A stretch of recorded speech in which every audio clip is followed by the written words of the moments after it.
하나님 말씀 보겠습니다. 출애굽기 3장 7절부터 12절까지 말씀. 출애굽기 3장 7절부터 12절까지 말씀을 보겠습니다. 구약성경 84페이지입니다. 자신을 알고 제가 공독합니다.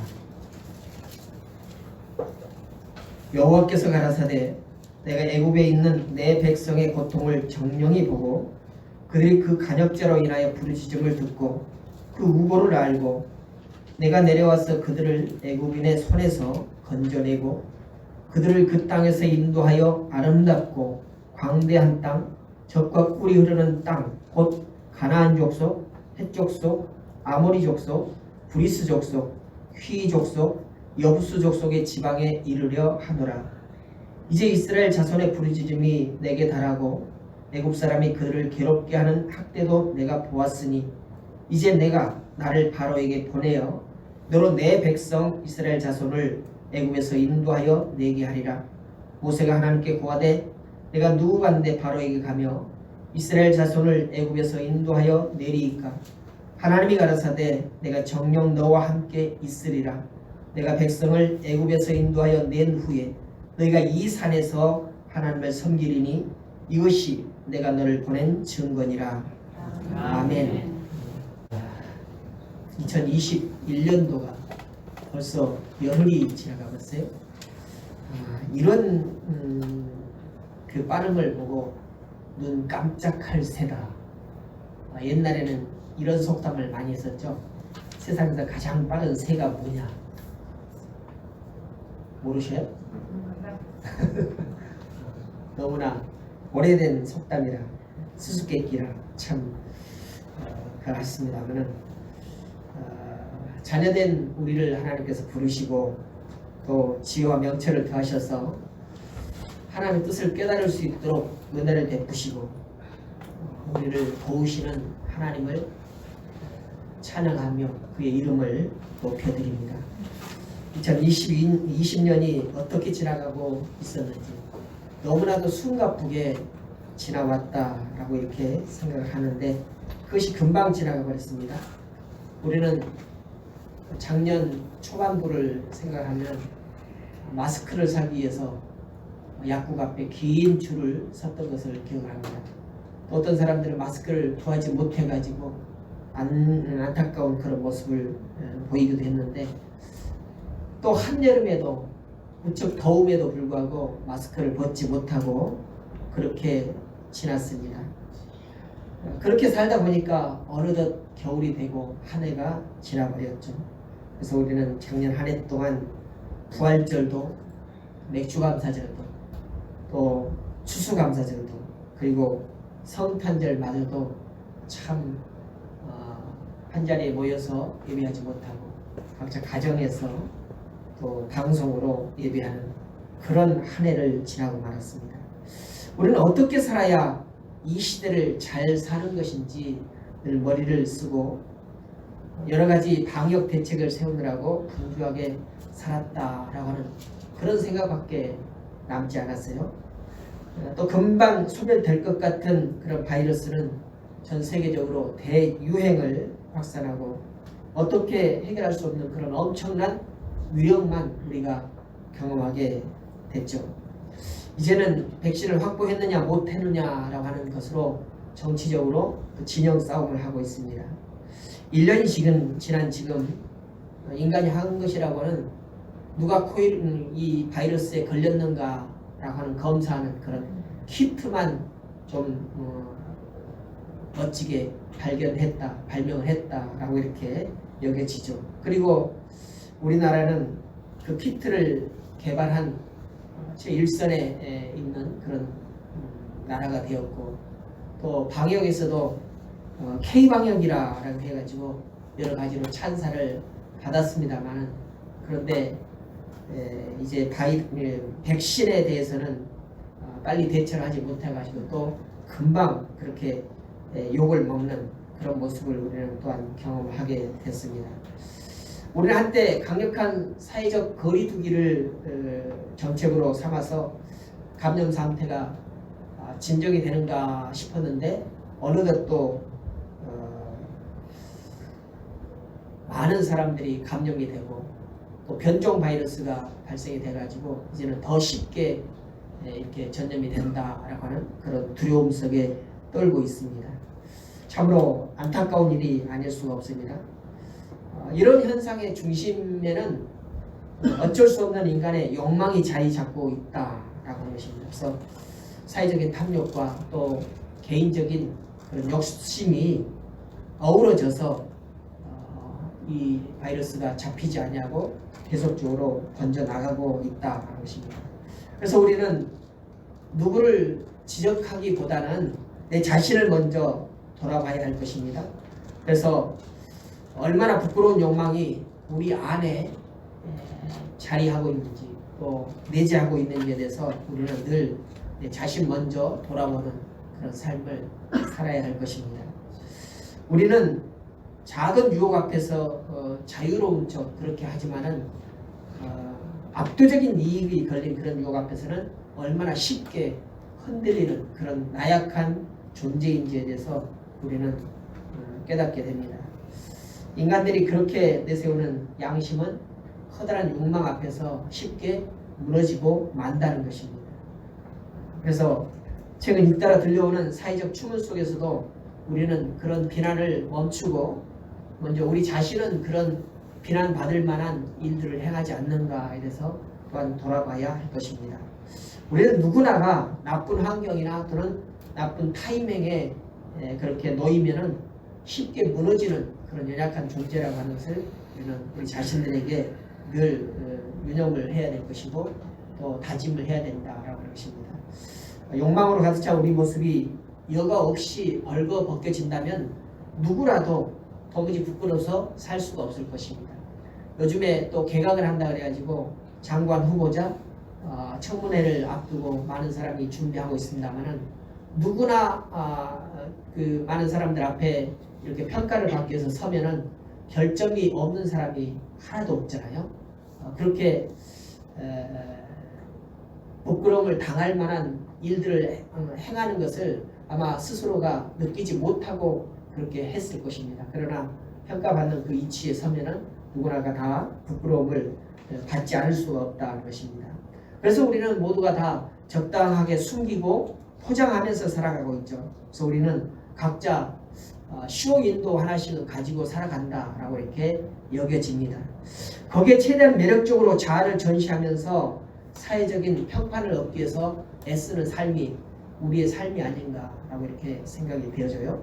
그래서 인간의 욕망은 거대한 빙산이고 드러나는 것은 아주 작은 이성이다라고 것입니다. 그래서 이성이 아주 올바르게 서 있는 것 같이 그렇게 여겨지는 사람도 보이지 않는 그런 수면 밑에 가려져 있는 엄청나게 큰 그런 유혹에 약한 것들 또 욕망 이런 것들은 그것이 드러나면은 누구도 뭐라 할 수 없는 그런 부끄러움에 설 수밖에 없다라고 하는 것입니다.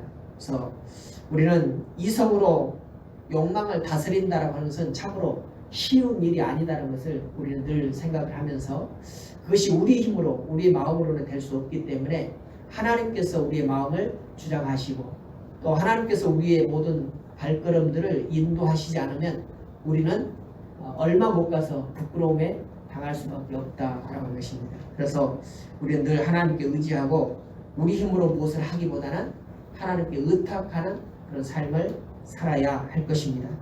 그렇다면 이렇게 절대로 우리 삶을 장담할 수 없는 인생을 살아가는 성도들에게 어떻게 살아가는 것이 그리스도인답게 사는 것일까라고 하는 그런 문제가 돼도 되죠.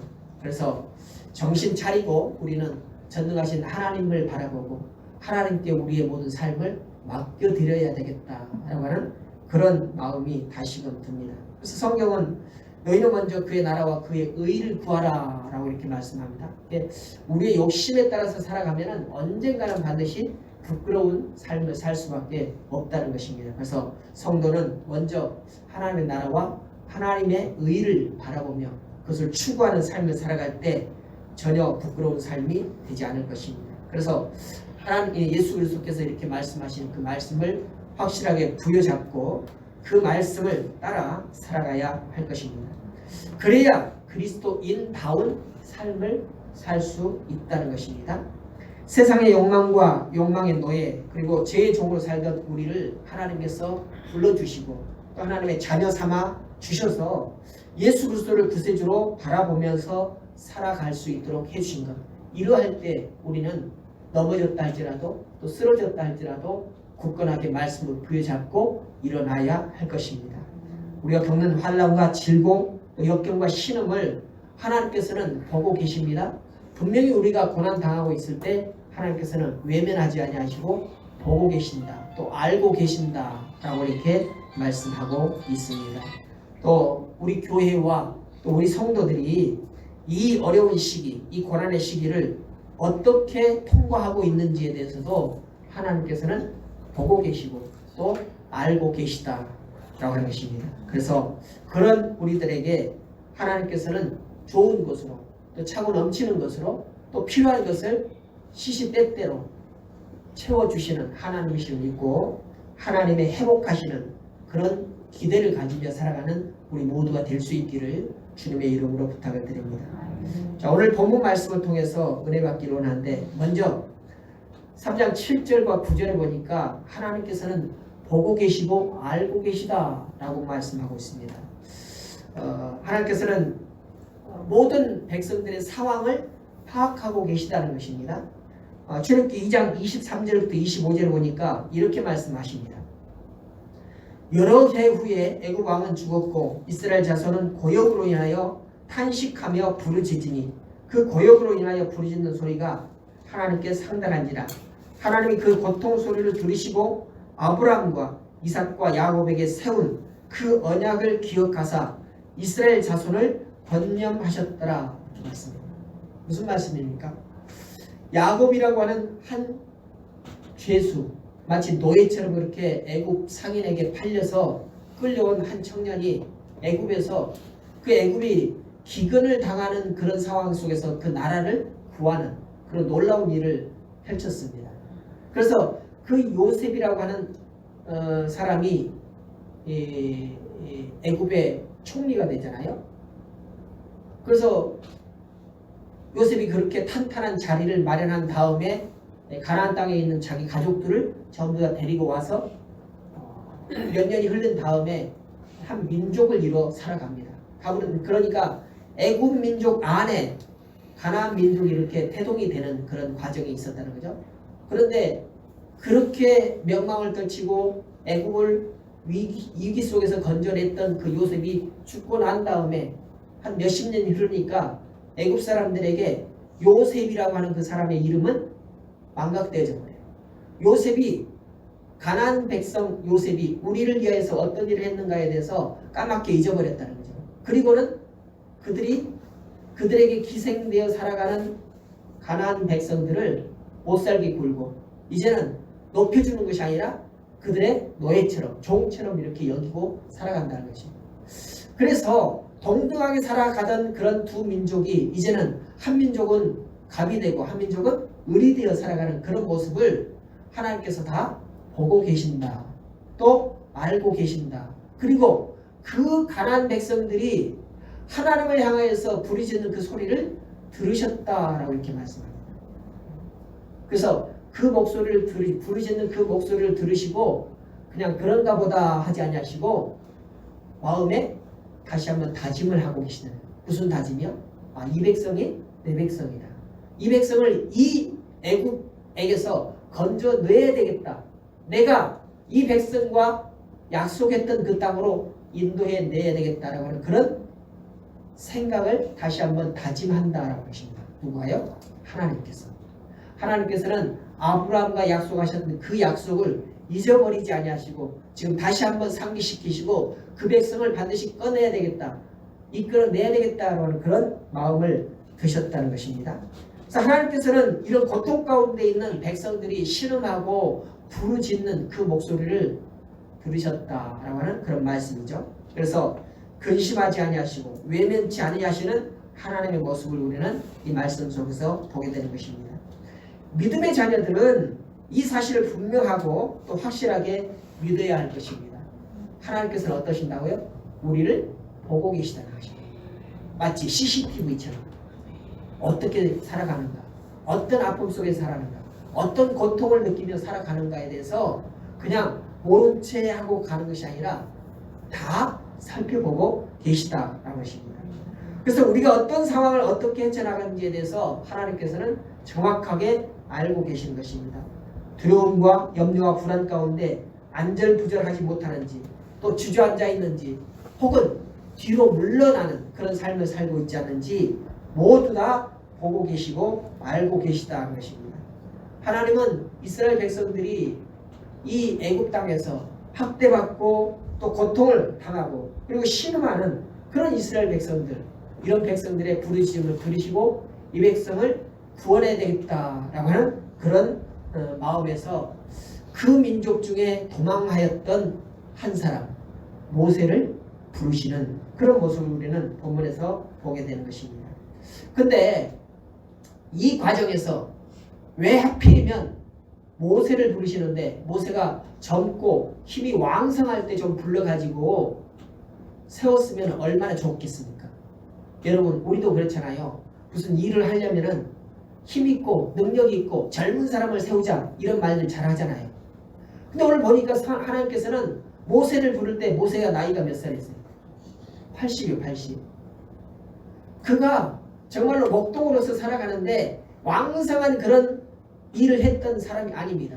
80이면 어때요? 장로님 80 가까우니까 힘이 어때요? 빠지죠. 그 왕성했던 그 젊은 시절은 어디로 다 가버리고 그냥 하는 일마다 고되고 힘든 그런 나이예요. 근데 그런 모세를 불렀어요. 그리고 그를 애굽 땅으로 가라고 말씀하십니다. 왜 불렀을까요? 아니 왜 부른 게 왜 모세를 그렇게 나약하고 힘없을 때 부르셨을까요? 요즘 그 부분 안 읽으십니까? 이미 아직 멀었군요. 아직 창세기지 창세기. 그 작년에 한번 읽으면서 그런 생각을 안 해보셨습니까? 왜 이렇게 젊을 때 부르시지? 그 왕자로 있을 때 좀 잘 이렇게 훈련을 시켜가지고 그때 확 애국을 다 갈아 퍼버리든지 그랬으면 좋았을 걸. 왜 이렇게 늙었을 때야 불렀을까? 왜 그랬을까요? 이복수 선생님 어떻게 생각하십니까? 아무 생각 없이 읽으셨어요. 그렇구나. 근데 생각해 보십시오.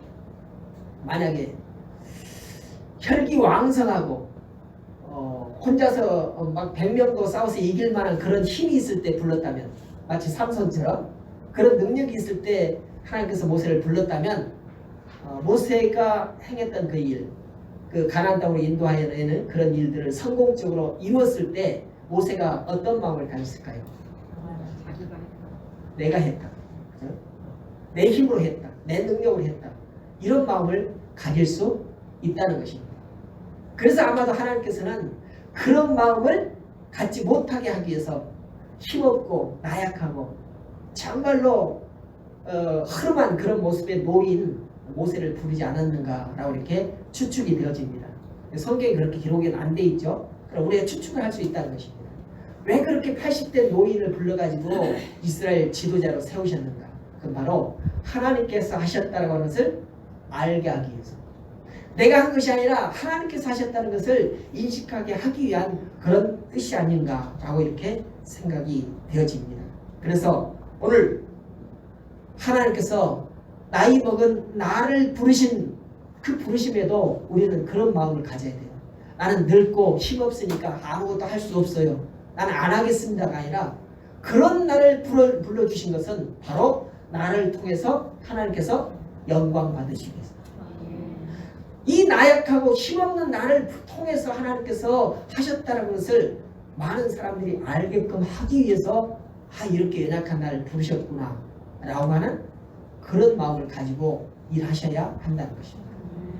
오늘 모세를 부른 그런 뜻이 바로 거기에 있지 않는가라고 생각을 하시죠. 그래서 하나님께서는 모든 것이 다 하나님의 은혜이고 또 그분의 능력이라고 고백할 수 없는 그 사람, 그 모세를 불러서 세웠다라고 하십니다. 그래서 오직 하나님의 능력으로 이루어진 일들임을 깨닫게 하기 위해서, 그리고 하나님의 열심히 하시는 그 하나님의 열심을 증거하기 위해서 이렇게 힘없는 노인 모세를 부르셨다는 것입니다. 이와 같이 하나님께서는 그 백성의 모든 아픔과 모든 고통과 고난과 그 슬픔을 다 알고 계시고 보고 계신다라고 하십니다. 두 번째는 하나님이 하신다는 것입니다. 오늘 3장 8절을 보니까 내가 내려와서 그들을 애굽인의 손에서 건져내고 그들을 그 땅에서 인도하여 아름답고 광대한 땅, 젖과 꿀이 흐르는 땅 이렇게 하면서 그 지방으로 이르려 하노라 라고 이렇게 말씀하세요. 누가 한다고요? 누가? 집사님, 김선택 집사님, 누가 한다고? 다시 한번 8절을 봅니다. 내가 내려와서 그들을 애굽인의 손에서 건져내고 누가 한다고요? 내가 한다. 내가가 아니라 하나님 자신이 내가. 그러니까 하나님께서 하신다라고 말씀하십니다. 근데 우리는 보통 일을 맡겨주면 누가 한다 그래요? 내가 한다 그래요. 나 자신이 한다 그래요. 그런데 내가 하는 것이 아니라 하나님께서 하신다라고 하는 그런 말씀을 오늘 주고 계십니다. 하나님께서 그들을 건져내시고 그들을 인도하시고 그 아름답고 젖과 꿀이 흐르는 그 가나안 땅으로 인도하여 내시겠다라고 말씀하고 있습니다. 그래서 하나님께서 다른 사람에게 위탁하는 것이 아니라 직접 하시겠다라고 말씀하시잖아요. 직접 하시겠다. 이게 바로 하나님의 뜻인 것입니다. 애굽 땅은 우리 인간적인 시선으로 바라볼 때 너무나도 좋은 곳이에요. 성경에 보니까요, 어떻게 하는 게 농사를 짓는데 여러분 농사할 때 이 조금만 가뭄이 들면은 물 전쟁이 나잖아요. 물 전쟁. 그래서 얼마나 수고롭게 수로를 개발해야 되고 요즘 어때요? 전부 다 그 모터를 사용을 해가지고 물을 낮은 곳에서 뿜어내야 돼요. 그런 논들이 얼마나 많은지 모릅니다. 그런데 애굽 땅에서 농사 지을 때는 어떻게 했느냐면은 뒷짐을 지고 발로 이렇게 뭘 했어요? 물길을 냈어요. 물길을 발로 물길을 냈다는 거예요. 얼마나 물이 풍부했는지 몰라요. 물이 풍부하다는 것은 뭐예요? 농사 짓기가 수월하다는 것입니다. 그리고 그 당시에 농사 짓는 것이 사람들이 살아가는데 먹고 사는데 거의 전부 다였는데 이렇게 쉽게 농사 짓는 그 땅 얼마나 다른 백성들이 바라볼 때 좋겠습니까? 지금도 그래요. 지금도 나일강의 그 젖줄이 저기 아프리카 쪽으로 계속 흘러가기도 하고요. 또 이제 사해 쪽으로 아니 지중해 쪽으로 흘러가기도 하는데 그 나일강의 젖줄이 온통 애굽 중심을 통과하게 되는 것입니다. 그러니까 그 땅에서는 정말로 농사하기가 얼마나 쉽다는 것입니다. 그래서 이스라엘 백성들이 생각할 때 애굽 땅은 천국일 수밖에 없어요. 정말로 꿈의 땅일 수밖에 없습니다. 그 땅에서 살아갔으면 참 좋겠다라고 하는 그런 생각이 들 수밖에 없는 그런 땅이었던 겁니다. 그래서 그 땅에서 인정받고 존경받고 자신의 권리를 마음껏 행사할 수 있었으면 좋겠다라고 하는 그런 생각이 드는 땅이 바로 애굽 땅이었다는 거죠. 그에 반해서 현실적으로 바라봤을 때 가나안 땅은 물도 없어요. 광야입니다. 광야. 옛날에만 그런 것이 아니라 지금도 그래요. 그런데 요즘에 농산물 수출이 이스라엘을 통해서 얼마나 귀한 그런 과실들이 수출되는지 모릅니다. 또 채소들이. 그만큼 그 사람들은 하나님께서 주시는 지혜로 그 광야, 모래와 같은 그 바위돌과 같은 그 땅을 개간을 하고 이 토양을 바꿔가지고 거기서 농사를 해가지고 수출하는 거예요. 그러니까 그렇게 메마른 그 땅을 개간을 해가지고 수출길로 이렇게 농사 짓는 땅으로 바꿔가는 그 민족이 바로 이스라엘 민족이라는 것이죠. 그런데 오늘 이스라엘 민족이 애굽 땅에서 살아갈 때 야 그냥 차라리 여기서 살았으면 좋겠다 농사하면서 먹을 걱정 없이 살았으면 좋겠다는 그런 마음이 얼마나 간절했을지 모릅니다. 아마도 그것은 꿈꿀 수 있는 그런 땅이었을 것입니다. 인간의 욕망을 채우는데 더 이상 좋을 수 없는 그런 땅이었을 수 있습니다. 그러나 그 땅에서 노예처럼 살아야 했던 이스라엘 백성들에게는 어쩌면 저주의 땅일 수 있어요. 애굽 사람들에게는 축복의 땅일 수 있지만 이스라엘 백성들에게는 저주의 땅이었다는 것입니다. 오늘날 대한민국도 애국과 같습니다. 어떤 사람에게는 이 땅에서 꿈을 이루는 그런 땅이지만 어떤 사람에게는 저주의 땅일 수도 있다는 것입니다. 요즘 보십시오.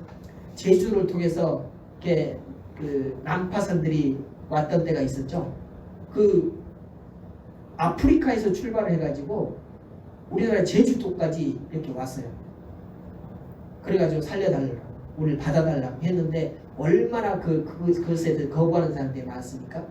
또 제3지대 국가에서 마치 망명하듯이 우리나라로 와가지고 망명한다라고 이렇게 밝혀도 망명 대상이 아니다라고 하면서 계속 밀어내고 있고, 또 어떤 사람들은 여권 없이 가짜로 이렇게 여권을 가지고 와가지고 여행 온 것처럼 해가지고 몰래 이제 도망가고 계속해서 일을 하는 그런 일들을 보게 되는데, 그 잡히면은 얼마나 추방되는 그런 과정들을 우리가 보면은요, 참 이 성경 시대 당시에 이스라엘 백성들과 같은 그런 모습의 삶이 아닌가 이렇게 생각이 되어집니다. 그래서 잘 정착하는 사람들에게는 꿈의 땅이고 또 마치 천국 같은 그런 땅이었지만, 그렇지 못한 사람들에게는 아마 저주의 땅이 되지 않을까라고 생각이 되어집니다. 우리는 이런 것을 두려워해야 됩니다. 하나님께서 직접 일하시는 때가 되면은 정말로 애국 백성들처럼 그렇게 난타당하지 않을까라고 하는 그런 염려가 우리에게는 있다는 것입니다. 그래서 하나님의 판단과 또 실행하시면은 어떤 실수도 없고 또 그것을 막을 수도 없습니다. 그래서 이 나라를 회복할 수 있는 분은 과연 누구인가라고 하는 그런 질문을 던질 때 우리는 하나님 외에는 어떤 사람도 할 수 없다. 회복하는 일은 그 어떤 누구도 행할 수 없는데 오직 한 분, 하나님 외에는 없다라고 하는 것을 우리는 다시 한번 깨닫게 되는 것입니다. 그러므로 우리 모든 일상사 하나님의 백성들, 하나님 나라의 자녀들을 향하여서 하신 나라들의 자녀들이 사는 그런 모든 발걸음에는 하나님께서 행하신다라고 하는 그런 인식을 가지고 살아가시기를 주님의 이름으로 부탁을 드립니다. 세 번째는 너는 가라라고 이렇게 말씀합니다. 9절부터 10절 말씀이니까 이제 이스라엘 자손의 부르짖음이 내게 달하고 애굽 사람이 그들을 괴롭게 하는 학대도 내가 보았으니 이제 내가 너를 바로에게 보내어 너로 내 백성 이스라엘 자손을 애굽에 인도하여 내게 하리라. 이것은 바로 네가 가라는 것입니다. 모세가 나는 할 수 없어요. 하나님께서 아신다면 내가 바로와 나와의 관계가 어떤지 아시지 않습니까? 여러분 우리도 알잖아요.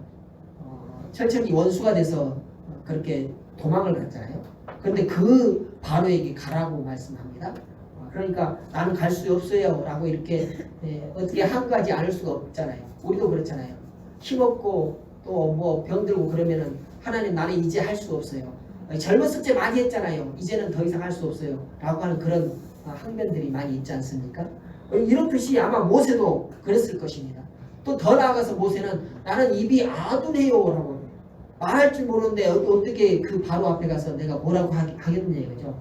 뭐 칼 들고 싸우는 일도 알고 말로 해서 백성들을 꺼내야 되는데 나는 입이 둔하다라고 이렇게 말하면서 갈 수 없다라고 변명을 했습니다. 그럼에도 불구하고 하나님께서는 내가 너를 바로에게 보낸다. 이제 가라 라고 이렇게 말씀하시죠. 그럴 때에 모세가 반문합니다. 내가 누군데요? 내가 무슨 능력이 있느냐 이거죠. 내가 무슨 힘이 있느냐 이거죠. 그래서 내가 뭔데 무슨 능력이 있어서 바로에게 갈 수가 있겠습니까? 라고 이렇게 반문을 합니다. 그럴 때 하나님께서 모세에게 이렇게 말씀합니다. 하나님 가라사대 내가 정녕 너와 함께 있으리라.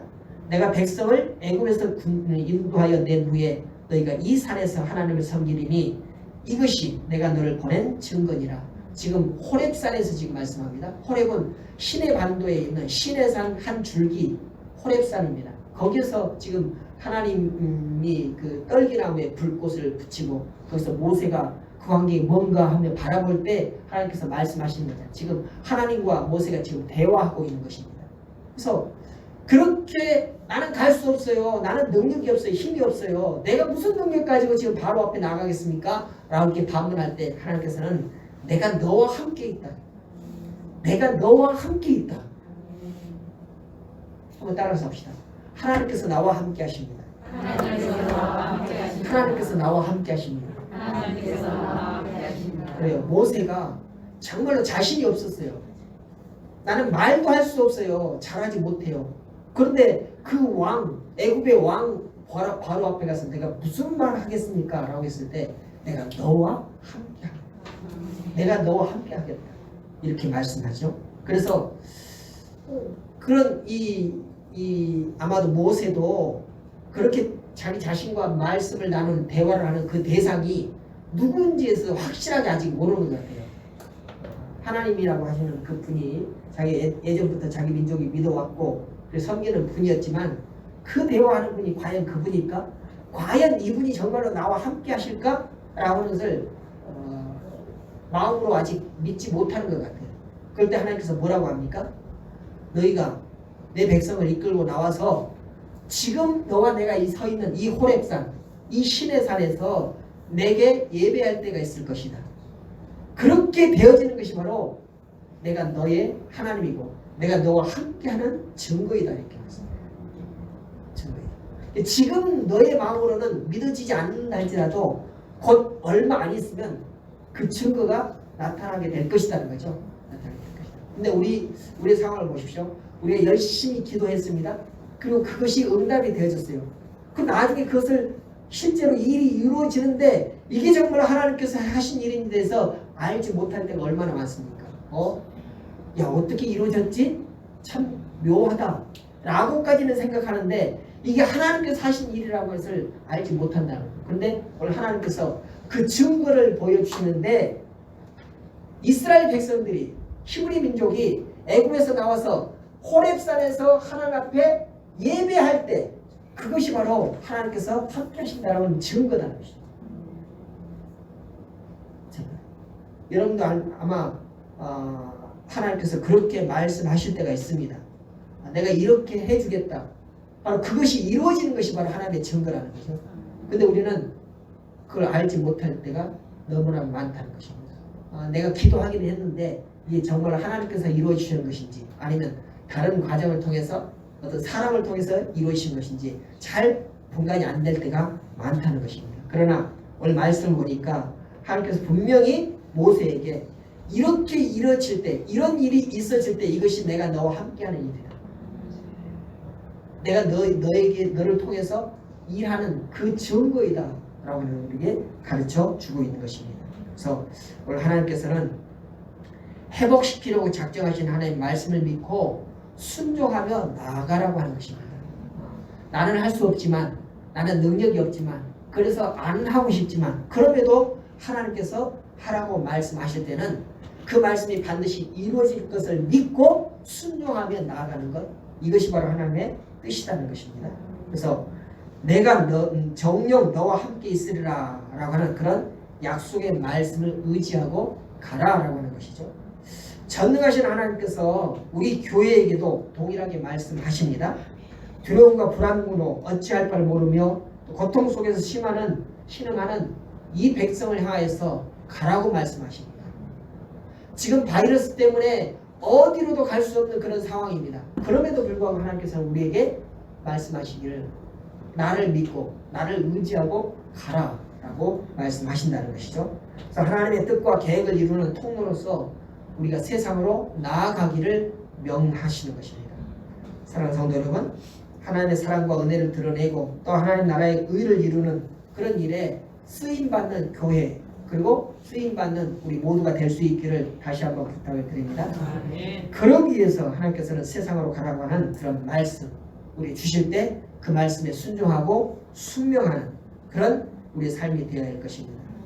교회는 참으로 지금 어렵고 힘든 그런 시절을 지나고 있어요. 어찌 보면 끝이 보이지 않는 그런 터널을 지나는 것처럼 그렇게 어두울 수 있습니다. 또 어둡게 느껴질 수 있어요. 그렇지만 그것이 영원하지 않다라고 하나님께서 말씀하십니다. 반드시 밝은 빛을 보이는 그런 터널의 끝이 올 것이다라고 우리에게 말씀하고 있습니다. 비록 예배에 참석하는 우리 성도들의 숫자가 줄고 또 교회 재정도 예산 안에 못 미치지만 여전히 우리 교회가 행하는 모든 일들을 주님께서 주장하시고 주님께서 이끌어 가신다라고 하는 것을 우리는 믿어야 할 것이고 그 하나님을 믿는 것이 바로 참 신앙이다 라는 것이죠. 그래서 우리가 어려울 때 하나님은 나를 외면하시는가 봐, 하나님께서는 나를 떠나셨는가 봐 라고 하는 이런 용어가 아니라 하나님께서는 그럼에도 불구하고 여전히 우리와 함께 하신다. 하나님께서는 여전히 나와 함께 하신다라고 하는 그런 믿음을 가지고 살아가야 할 것입니다. 그래서 어려운 상황 속에서도 사랑으로 서로 섬기고 또 선교사에게 힘쓰고 하나님의 뜻을 따라서 전진하는 나와 여러분 그리고 우리 교회가 되어야 합니다. 그러면 하나님께서 우리와 함께 하시고 우리를 온전하게 세워주실 것입니다. 비록 숫자가 적어진다고 해가지고 낙심할 수 있습니다. 또 힘이 없게 느껴질 때가 있습니다. 그러나 하나님께서는 우리 교회를 그냥 그렇게 내버려 두지 않으신다는 것이죠. 다시 회복시킬 것입니다. 한국교회를 회복시켜 주실 것입니다. 많은 사람들이 한국교회의 미래를 아주 부정적으로 생각할 때가 있어요. 그러나 하나님께서는 그런 과정 속에서도 여전히 우리를 주목하시고 또 여전히 우리의 고통을 알고 계신다는 것입니다. 그래서 내가 너를 통하여서 나의 행하는 일들을 증거로 보여주겠다라고 오늘 모세에게 말씀하신 것처럼 동일하게 우리에게도 말씀하십니다. 어려운 상황 속에서도 늘 우리는 하나님의 뜻을 바라보고 그 하나님의 뜻을 이루어 드리려고 하는 그런 애씀이 있어야 될 것이라는 거죠. 그래서 우리 모두 다 한 마음으로 함께 나아가십시다. 하나님은 사랑이시라고 담대하게 당당하고 그렇게 선포하고 또 사랑을 나누는 그런 삶을 살아갈 때 믿지 않는 사람들도 하나님의 사랑이 이런 것이구나. 또 하나님께서 일하시는 것은 이런 믿는 사람들을 통해서 이렇게 하는 것이 바로 하나님의 일하심이구나 라는 것을 알게 된다는 것입니다. 그래서 이 땅을 회복시키시는 하나님께서 반드시 우리와 함께 하시겠다는 그런 말씀을 믿으며 나아갈 때 하나님께서 계속 우리와 함께 하시고 또 우리와 동행하시는 하나님이심을 굳게 믿으며 나아가시길 바랍니다. 그 말씀을 확신한 믿음으로 의지하면서 세상으로 나아가는 우리 교회와 또 모든 성도들 되시기를 주님의 이름으로 다시 한번 축복하며 부탁을 드립니다. 기도하겠습니다. 감사하신 아버지 하나님, 오늘 이스라엘 백성들이 애굽 땅에서 당하는 질고와 고통을 또 그리고 부딪힘을 주님께서는 보시고 알고 계시다라고 말씀하십니다. 그래서 그들의 부르짖음이 하나님 앞에 상달되었을 때 때가 되어서 한 사람 모세를 택하여 이 백성을 이끌어내시고 적과 꿀이 흐르는 가나안 땅으로 인도하여 내시겠다라고 하시 바로 하나님의 열심임을 우리는 보게 됩니다. 아버지 하나님, 그 과정에서 모세는 나는 할 수 없어요. 나는 나약합니다. 무능한 내가 어떻게 바로 앞에 나가겠습니까? 라고 이렇게 반문했을 때 하나님께서는 내가 너와 함께 하리라고 하는 말씀을 주시며 강하게 굳건하게 나아가도록 이렇게 독려해 주셨습니다.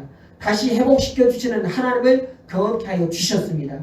오늘 한국교회 그리고 우리 교회가 지나가는 이 시간이 정말 암울합니다. 어둡습니다. 고통의 시간입니다. 주님이여, 이 고통의 시간을 통하여서 하나님께 일하심을 깨닫게 하여 주시옵시고 이 과정 속에서 하나님께 우리와 함께 하심을 경험케 하여 주셔서 회복하시는 하나님께서 우리를 버려두지 아니하시고 여전히 감찰하시고 여전히 인도하시는 하나님이심을 깨닫게 하여 주시옵시고 그 하나님의 말씀하심과 그 하나님의 성실하심을 믿고 나아가며 의지하는 저들 될 수 있도록 인도하여 주시옵소서.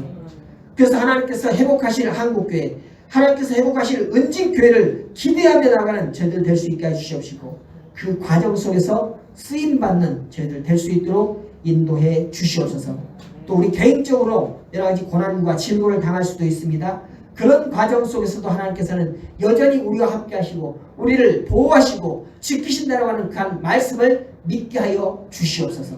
그럼 믿음 안에서 살아갈 때 하나님의 놀라우신 은혜가 우리 가운데 충만할 줄 믿사오며 주님이여 나와 함께하여 주시옵소서 라고 하는 그런 고백이 우리 모두의 고백이 되게 하여 주시옵소서. 감사를 드리며 예수님의 이름으로 기도드렸습니다. 아멘.